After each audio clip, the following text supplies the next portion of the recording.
And joining us now on the debate for the full edition in Paris, France, Richard Lindzen, professor of meteorology at MIT, the Massachusetts Institute of Technology. And in Vancouver, British Columbia, Hadi Dowlatabadi, Canada Research Chair and Professor of Global Change at the University of British Columbia. We're grateful to both of you for being on our program this evening. Normally we have 4 or 5 or even 6 guests on this program. But given the complicated nature of this topic, we thought it might be nice to change it up and just have 2 guests for what we hope will be an edifying debate on perhaps the most perplexing topic of our day. We want to, from time to time during the course of our hour, run some clips of a video put out by NASA in the United States as they set out the climate change issues. And we'll start right now with our first clip, just to set up our first question, and then we'll participate in the debate right after that. So, control room, if you would, roll the first clip. In the last decade, the Earth's temperature rose roughly 1/3 of a degree Fahrenheit. Since 1880, it's risen about 1.5 degrees. You might say the Earth's running a fever, and scientists predict it's going to get much worse. Already, we can tally the signs. Global sea level rose by over an inch during the decade, almost twice as fast as the average during the 20th century. Arctic summer sea ice declined by over 300,000 square miles, enough ice to cover the states of Texas and Kentucky. The vast majority of climate scientists say evidence for human-caused warming is clear. But less understood is exactly how this warming will change the complex interactions between our planet's land, water, sky, and the living organisms that inhabit our world. Okay, gentlemen, let's deal with the first issue, which is just how hot is it and why? Richard, I want to go to you first on this if I can. NASA's report says that from January 2000 to December 2009, it was the warmest decade on record. And you have written that there's really no reason to be alarmed by that. Sometimes you say the temperatures go up, sometimes down, occasionally, such as for the last dozen years or so, it does little that can be discerned. Now, there is a vast gap in our understanding between warmest decade on record and little can be discerned. Help us understand that discrepancy, if you would, from your point of view. Sure. It's not a big problem. You did have, at least according to the records of surface data used by NASA, the Climate Research Unit in England, and NOAA, an increase in temperature from the late 70s through the 90s, and that brought one to a high point in the record. Remember, we're talking about tenths of a degree here. We're not talking about anything very large. It's a magnitude that, almost all of us experience, I would say 30 times as much each day. And so you reached a high point in the record in the 90s, and it's done nothing since then, at least not statistically significant, because each of these points has a fairly large error bar. And so it's been flat since then. And that's completely consistent with the statement that the last decade is the warmest in the record. It just, there's been no trend in it. Now, you could argue maybe trends should be done over longer periods, but then it should be longer than 30 years also. So, we're turning normal variations into the ancient notion of an omen. We're scanning this small residue for small changes and speaking of them as though they were ominous signs of something or other. Hadi, do you find that explanation persuasive? Oh, it's an accurate explanation. I think the problem we face is that it's a very complicated process leading to global average temperatures, and to measure the anomaly on these small amounts and then to try and proclaim doom and gloom over the long term is oversimplifying the challenge. I don't know, for example, how much of the stability over the last decade has to do with the huge amount of aerosols being generated in the newly industrialized Far East, and all the other related stuff that can affect the signal on a year-to-year basis when many processes do affect it on a decadal and century length. And as Richard and I have both said in the past, sometimes in the zeal to grab people's attentions, some of these more complicated processes are glossed over.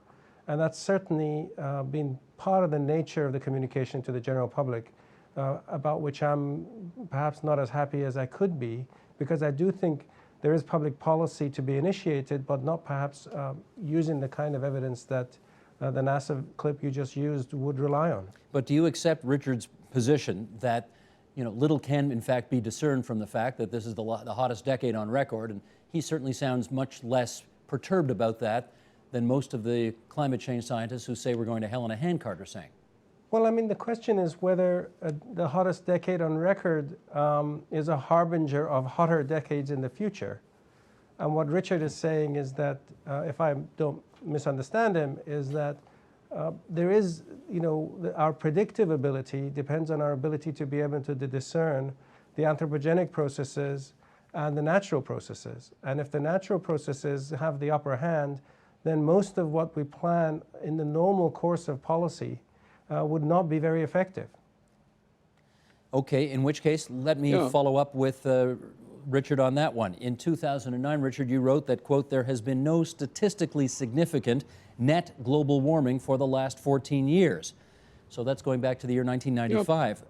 Let me ask you then whether NASA's map, which we just saw in that video, with many of the regions of the world turning red, catching a fever, I think was the way NASA put it, is that a falsification of things? I think it is in some ways. I mean, the use of language is, first of all, a little bit strange. The problem is, as always, detecting a signal in a noisy environment. I mean, I don't know if Hadi has done this, but if you take all the temperature anomalies from all the stations used, it forms a dense cloud with a width of about 4 degrees centigrade. When you average it using the same scale, you see almost nothing. Then you blow the scale up a factor of 10 and you start obsessing on the changes.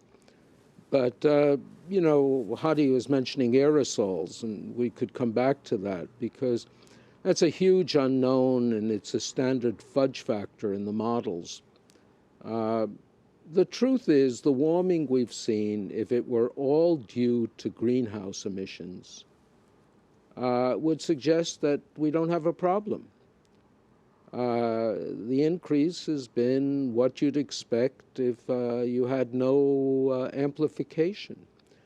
The problems that are being projected have two peculiarities with them.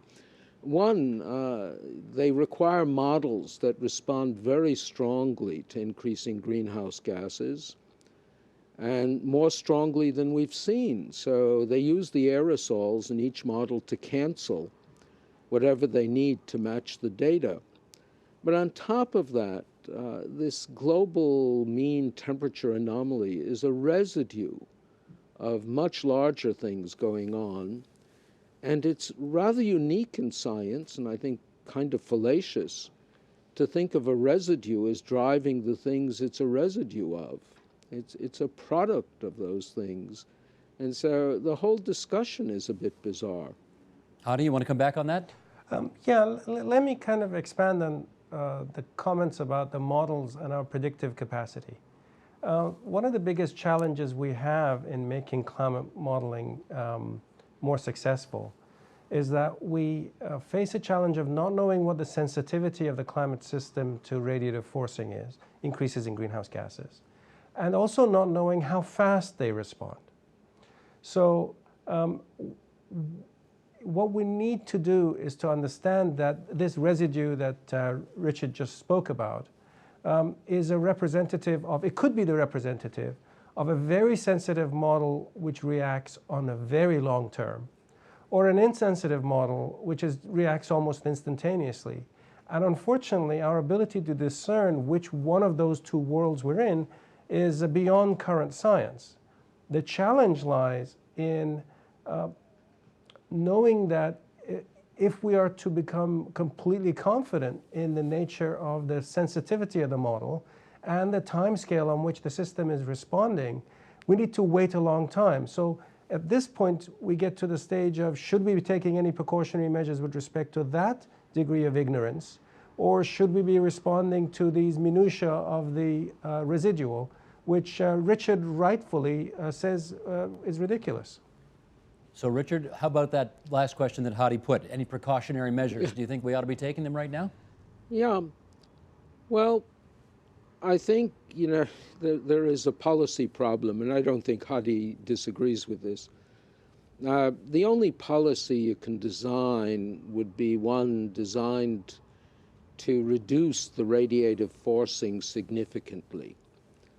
I think it's fair to say that, for instance, Kyoto did not meet that criterion.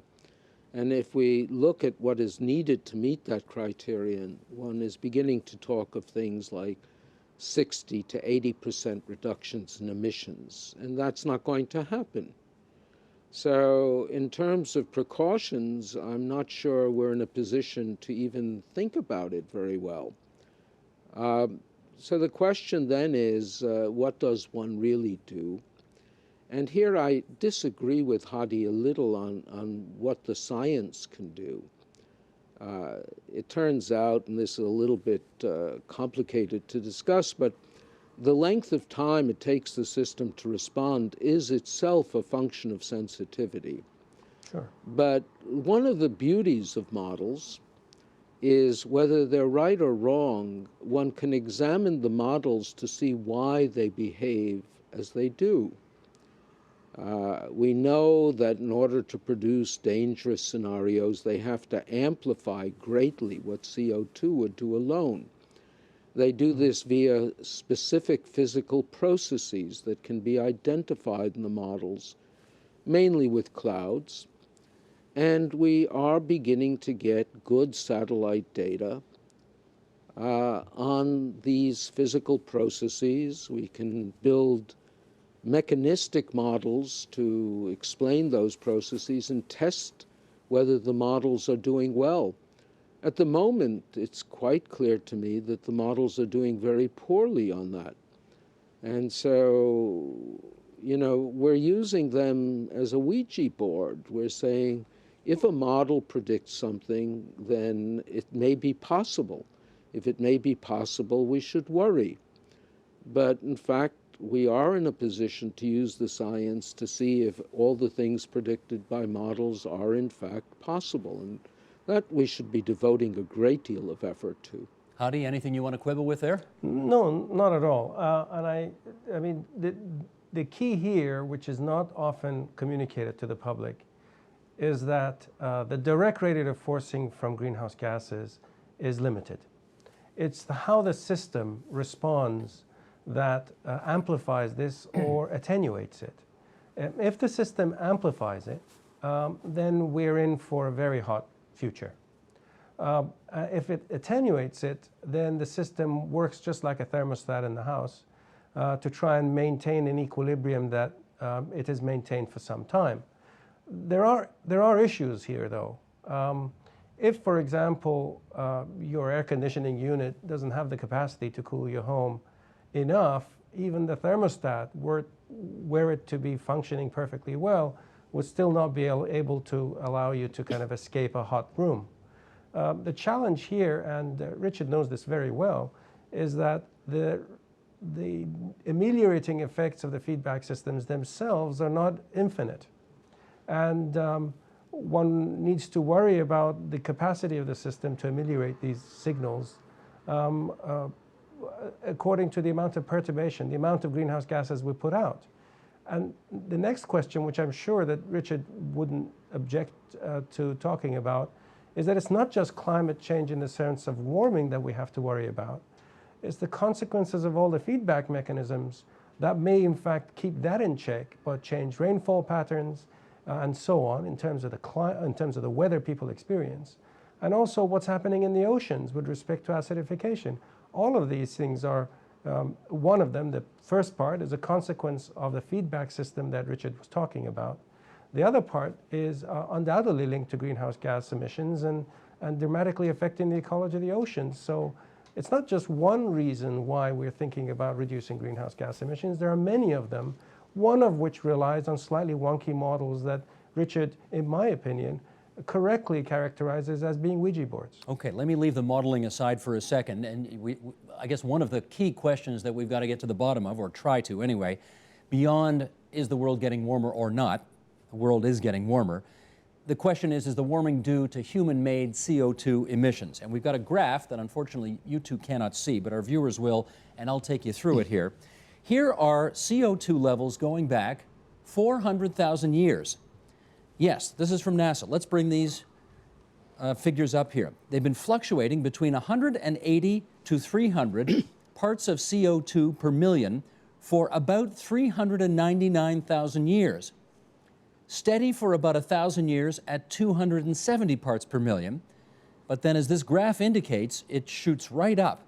They started going up during the 19th century and reached about 350 parts per million sometime in the 1970s, and today our levels are at about 387 parts of CO2, carbon dioxide, per million.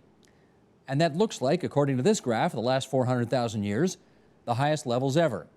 Now, one thing I do want to try to get to the bottom of with you two is whether you agree, and Richard, let's hear from you first on this, whether you agree with the conventional wisdom which suggests that 350 parts per million is about as much as we can take as a planet, and when you go beyond that, we start getting into a real danger zone.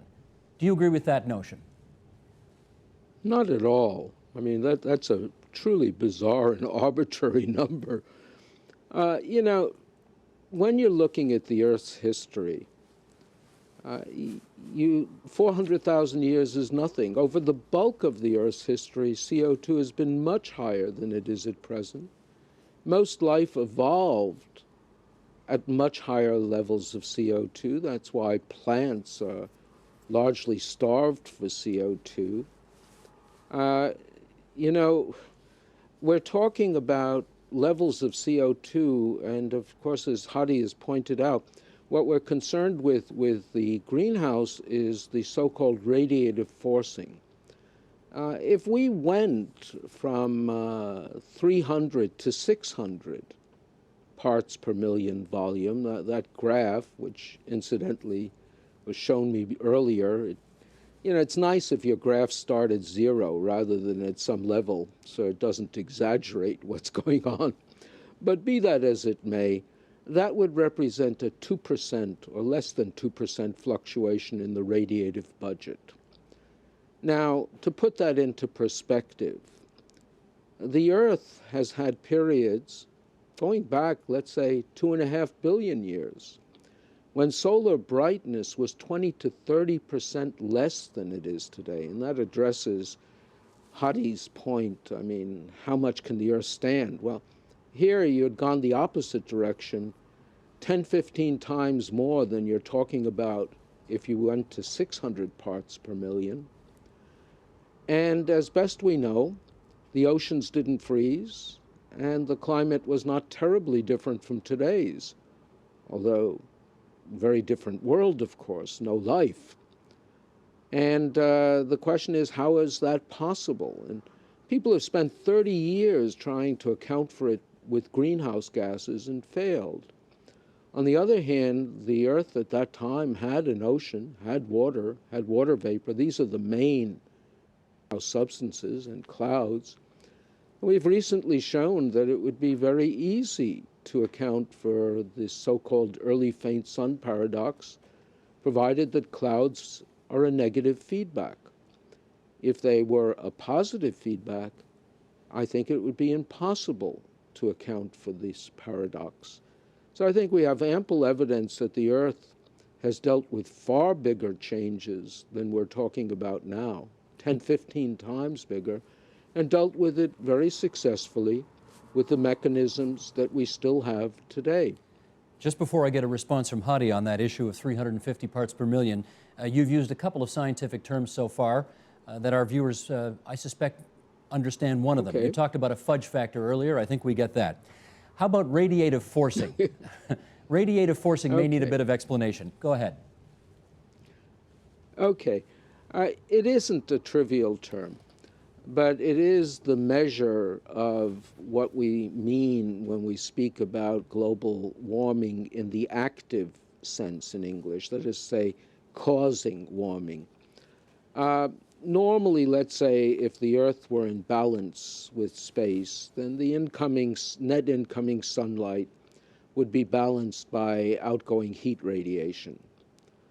If you change CO2 crudely, instantaneously, then you will cause an imbalance. You will reduce the radiation from the Earth to space, and so you'll reduce its ability to cool. In order to reestablish the radiation to space, of course, the system warms.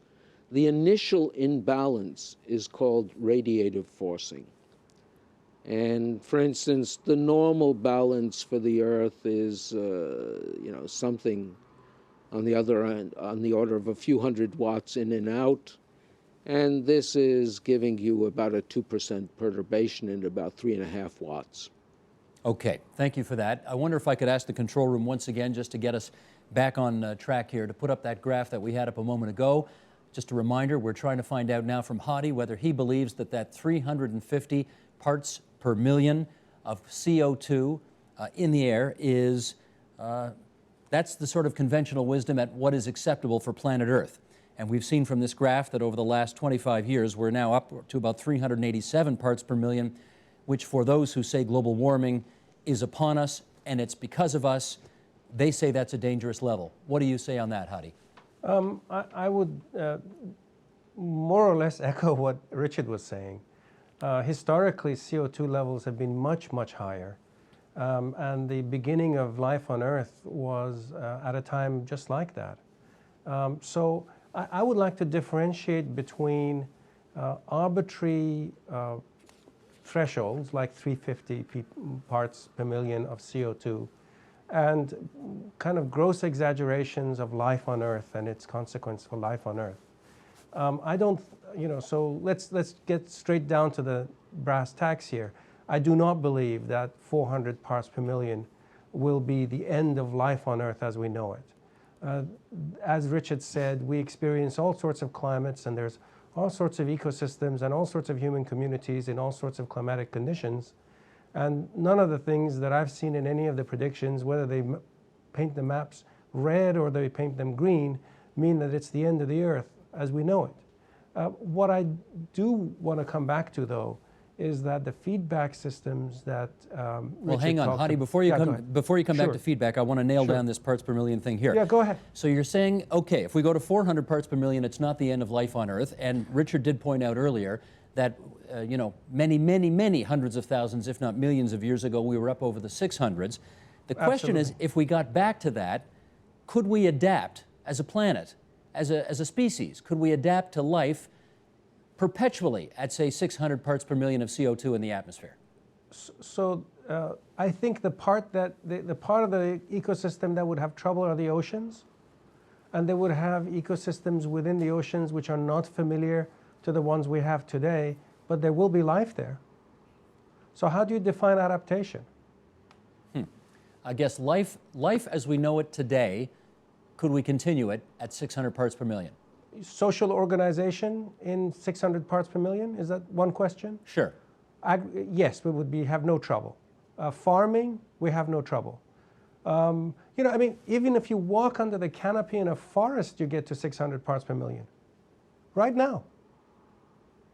Okay. But you're saying what happens under the sea might not do so well. Well, the problem is the acidification of the oceans, because most of the creatures that make calcium carbonate right now base it on a chemistry that is more or less very close to the current acidity of the oceans. And as you raise the acidity, it becomes very difficult to deposit the calcium carbonate. But just as genetics allows modification of even that system onto becoming more efficient at higher acidities, I can't predict how far we are from being able to achieve that. But in the long run, I would be surprised if we can't, because we did have calcium carbonate made in the oceans when the atmospheric concentration of CO2 was 600 millions of years ago. Okay, and just in the interest of equal time, Richard Lindzen, if we went to, say, 600 parts per million of CO2 in the atmosphere, how would that affect life on Earth in your view? Very little, frankly. I mean, you know, we already, as Hadi pointed out, there are regions where people are living in that. Most auditoriums you've been in have levels of CO2 that high. I mean, there's a kind of demonization of this substance. I mean, I won't speak to acidification of the ocean. I think that probably warrants looking into more, and I'm no expert on it, to be honest. I suspect that's an issue which has been brought up as warming looks less tenable, but, you know, I'll leave that to others. But, you know, when you're speaking of CO2 and warming, you're speaking about this quantity, radiative forcing. I should point out that when the Intergovernmental Panel on Climate Change speaks of radiative forcing due to greenhouse gas increases, they make it quite clear we're already at roughly 85% of the forcing one would expect from on the order of 600 parts per million. Yeah. Because, you know, there have been increases in methane and increases in N2O and ozone and so on. So you could reasonably ask if the models that speak of disaster at 600 parts per million are true, why haven't we seen it already? Hadi might respond that the response is slow, and maybe, but I don't think there's much evidence we've seen that the response time to thermal perturbations is that slow. And that, too, is an indication of low sensitivity. Okay, Hadi, I promised you could come back at that feedback issue, but we still have a lot to cover. Do you want to do that, or can I go on and talk about temperatures? Let's talk about something else, and we can come back to that if there's time. Okay, thank you for that. We've talked about how hot it is. I want to get into now how hot it has been. And to that end, let's put up a temperature change graph.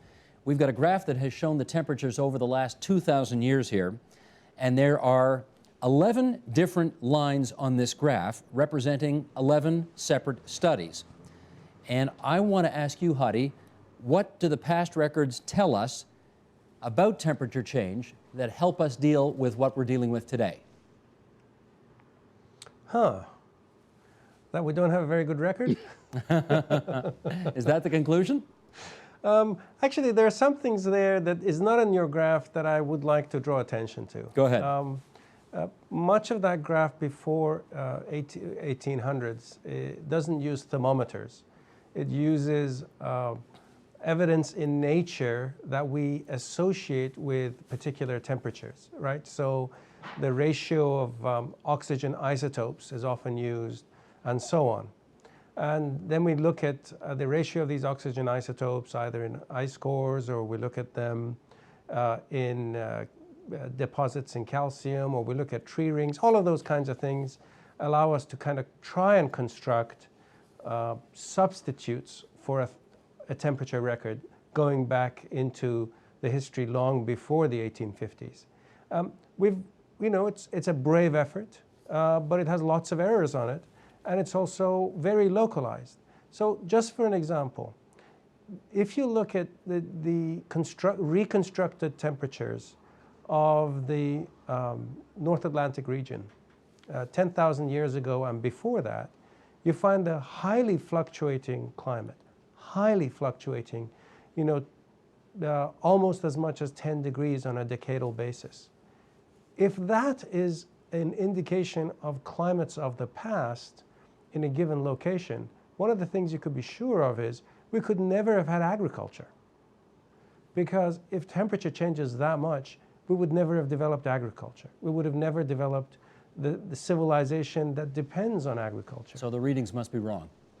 I'm not suggesting the readings are wrong. I'm saying the readings are very local.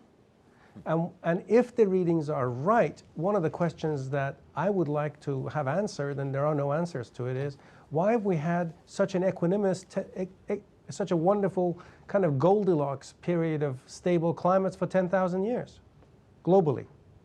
Richard, you want to come back on that? Yeah, I mean, I don't disagree. Proxy data has profound limitations. And the graph you're showing, although it shows, quote, a lot of, quote, independent studies, they're not so independent. They generally use the same proxies. Very few of them actually use different proxies. So they all have different ways of analyzing it, but it's a dubious business. And you know, the National Academy in the US, looking at some such studies, concluded the methods probably cannot be used going back further than 400 years. And just tell me what you mean by proxies. Proxies are what Hadi mentioned, when you don't have thermometers and you use tree rings and isotopes and cores and so on. There's a preference for tree rings because they have high time resolution. Some of the cores have rather coarse time resolution. And so you miss a lot of the higher frequency or shorter time scale variability. As I mentioned before, though, even with thermometers, if you look at North America, which isn't that local, you find that the variability, the anomalies, are much, much bigger than they are for the global temperature average, global anomaly average. And so when you have local measures, you inevitably see bigger variability. If you look at Toronto or Boston or any place and look at the high and low for each day, around this time of year, they'll be separated by 4 or 5 degrees, 10 degrees even. And that's huge compared to what the global mean will be doing. So, you know, one has to be careful with these records. You only have a few of them. You know, we're having trouble getting this level of temperature change out of thousands of thermometers. They have enough problems. The notion that you can take 24 tree rings and do the same thing, given that tree rings depend on the growing season, they depend on moisture, they depend on a lot of things other than temperature, is being perhaps overly optimistic. So let me just understand then, and Hadi, I'll go to you on this one. If you are a scientist today who's trying to convince the public that climate change is a real thing and it's based on activities of humans on this planet, and you're using the studies indicating temperature changes over the past 2,000 years, such as we've just demonstrated them, then that part of the case you are making is built on a relatively shaky foundation? Is that what I hear both of you saying? Yes. Is that widely accepted in the IPCC world? I actually think it is. So we have consensus on this one here. I think that those who use these records, which are proxy records, recognize their limitations, and the public communication has been using them without perhaps echoing the limitations that the scientists are aware of. Okay, our first chapter tonight was how hot it is. We've just finished how hot it's been. And of course, we're coming in for the home stretch now on how hot it's going to get. One of the major areas of disagreement among people today is on solar activity as a potential source of warming. We started off the program playing a clip from that NASA video. I want to come back to that now, play a clip, and then we'll come back and talk. Roll tape, please. NASA satellites measure the sun's energy, which fluctuates due to a 10 to 12-year cycle. Could increased solar activity be causing global warming? Satellite evidence shows us that the solar cycle has only a slight impact on our planet's temperatures. In fact, even though the last few years have been some of the warmest on record, the sun has been in a deep lull in activity. That means slightly less solar energy has been reaching Earth. And when the solar cycle ramps up again, scientists expect temperatures will rise even a little more. Scientists, Hadi, expect temperatures will rise even more. So here's the question. Is the activity of solar rays predictable? Predictable? You mean, can we predict the activity of the sun in its 13-year or so cycle? Precisely. Somewhat, but I actually think that the that there was an oversimplification of the science right there in the clip you played. Okay, help us then. So how are you measuring the energy output from the sun? And how do you measure the highest energy rays from the sun that could be producing clouds high up in the atmosphere? So the notion that if we have more energy coming out of the sun, that it would be part of the same spectrum. In fact, when we have dark spots, the spectrum changes. And that does not affect cloud formation in the upper atmosphere, which was exactly what Richard mentioned as an example of how it was that the Earth remained relatively warm even though solar activity was lower measured. Those are the kinds of oversimplifications I find frustrating in the public messaging of the clip you played. So if we were going to be more nuanced about it, which might be harder to explain, but perhaps more accurate, what would you want to say on that? I would like to understand how solar activity affects the feedback systems that Richard and optimistic people about global forcing would invoke as keeping the Earth relatively cool. Richard, your turn on that? Yeah, I have a couple of objections to it. I'm no big fan of solar forcing. I mean, may exist. Of course, ultimately, the sun is the source of energy. That isn't the question. The variability, as far as we've measured it, is pretty small. But I have an objection to the whole notion that you can assign to climate a single number, the global mean temperature anomaly, and assume it is forced by another single number, either greenhouse gas or solar activity. The system is much more complex than that, and the major climate that was indicated on your graph for 400,000 years was the ice ages. And we're pretty confident at this point that those ice ages were driven by variations in the Earth's orbit. And what those did was change the mean incident radiation almost not at all, but they changed the distribution of it immensely. And it was the change in distribution that led to the ice ages and the interglacials between them. And so to take a single number and try and explain that would have been impossible. And yet we've been reduced to this extraordinarily naive position that climate is one number, global mean temperature anomaly, and forcing is another number. And that's just not how the system operates. Let me get Hadi to react to that. And in doing so, I'm actually going to read a quote of Richard's that we have here on a graphic. The quote goes like this: "The notion that complex climate catastrophes are simply a matter of the response to a single forcing, meaning a single impact, CO2, or solar forcing for that matter, represents a gigantic step backward in the science of climate. Many disasters associated with warming are simply normal occurrences, whose existence is falsely claimed to be evidence of warming. And all these examples involve phenomena that are dependent on the confluence of many factors." In other words, Hadi, you can't isolate one thing and say global warming happens because of that. So what are some of the examples of things or events wrongly associated, in your view, with the rise of CO2?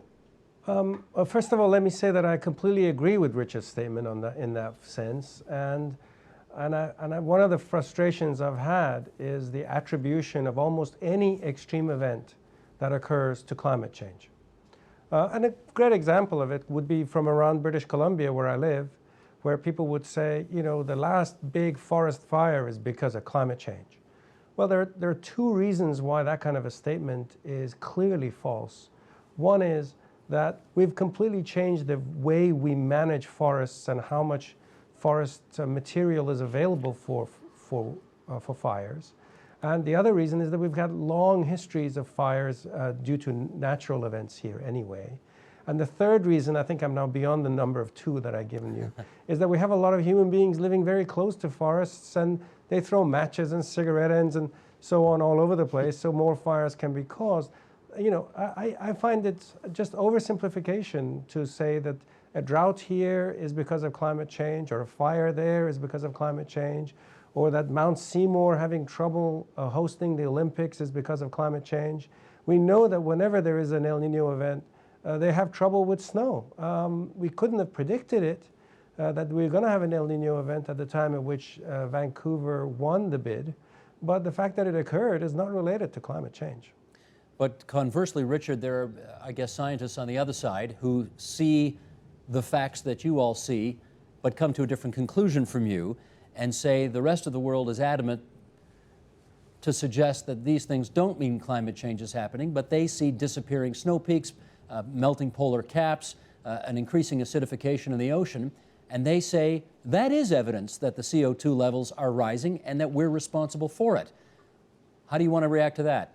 Yeah, I think there's a logical fallacy in that. I mean, what you have here, if you looked in detail, is you have perhaps 11 to 20 large-scale models. And they run these models with increased CO2. And some of the models will predict something happens to Arctic sea ice, some predict something else. And so we developed the vocabulary that some models say that something will happen to Arctic sea ice if you double CO2. But we know that sea ice depends on many things. It depends primarily on wind patterns during summer. And so now you see sea ice change. Is that really evidence of warming? Well, no, because there are many confounding factors that go into it. And I mentioned, and something you quoted from me, something called the prosecutor's fallacy. In simple-minded terms, it says, if A shot B, A will have gunpowder on his hands. That's certain. On the other hand, if C has gunpowder on his hands and he lives 1,000 miles away, it's much less certain that he killed B. And we're making that confusion every day in our attribution of weather and events to climate change. Okay, I know you were both thoroughly enamored with the first clip we played from NASA. I know you were both less enamored with the second clip we played from NASA. Let me beg your indulgence one more time, because we want to look into two other issues now that scientists have used to establish models of future warming, and we can talk about whether or not how legitimate those are. First of all, on clouds. Second of all, on water vapors. Let's check out these clips. Roll tape, please. Clouds also reflect a lot of sunlight. As our planet warms, more water evaporates, potentially creating more clouds. More cloud cover increases the Earth's brightness, possibly helping to cool the planet. But clouds, and the small particles called aerosols that help them form, are climate wildcards. Many current climate models predict some cooling due to increased cloud cover. Will it be enough to significantly slow warming? Scientists are using NASA data to look for the answer. Further complicating the issue is that water vapor is actually the world's most abundant greenhouse gas. That's right, the same molecules that might cool the planet in cloud form actually warm it when they're in the form of a gas. They help create a blanket around the Earth, catching heat radiating from the planet's surface and trapping it within the atmosphere. As the planet warms, more water evaporates from the ocean, creating more of this heat-trapping greenhouse gas. Humans can't directly control the amount of water vapor in the air, but we can have a much greater impact on other major greenhouse gases. Carbon dioxide is the second most prevalent greenhouse gas, and it's our biggest contribution to global warming. Okay, Richard, to you first. This is where the science gets both confusing and frustrating, because as that clip suggested, the same molecules can have two different outcomes. And you have written, the question remains as to whether water vapor and clouds have positive or negative feedbacks. So please go into that a bit and explain, if you would. Yeah, it's a lot to explain in a few minutes. But, you know, the clip that you presented is misleading even at the level it was operating. For example, it says clouds reflect light. Actually, that's true, but clouds are also fantastically important greenhouse substances. And when the clouds are high-level thin cirrus, which are ubiquitous, they're more effective even than water vapor as a greenhouse substance. So clouds can warm, they can cool. Water vapor is important where you don't have clouds, but then the area covered by clouds keeps changing. So the whole thing is pretty confusing. And this is where I think satellite data will come into its own. It's something that can give us a kind of synoptic view of these things, clouds, and even water vapor. And it also allows us to measure the radiation directly that's being reflected by the Earth, being emitted by the Earth. And so I have a lot of hope that that sort of data can pin down these things without waiting decades. The real problem is, and it's something that your NASA clips reveal, that there's almost a commitment to warming as an issue that has built up so much momentum that even when you talk about taking data, you don't talk about testing models, which is what you should do. You use vocabulary like validating models. And I think that's getting off on the wrong foot. Hadi, can I get your view on that video? Oh, yes. I'm, first of all, you have to realize that Richard is one of the world's experts in this. And that I fully endorse his comments about the complexity of understanding clouds.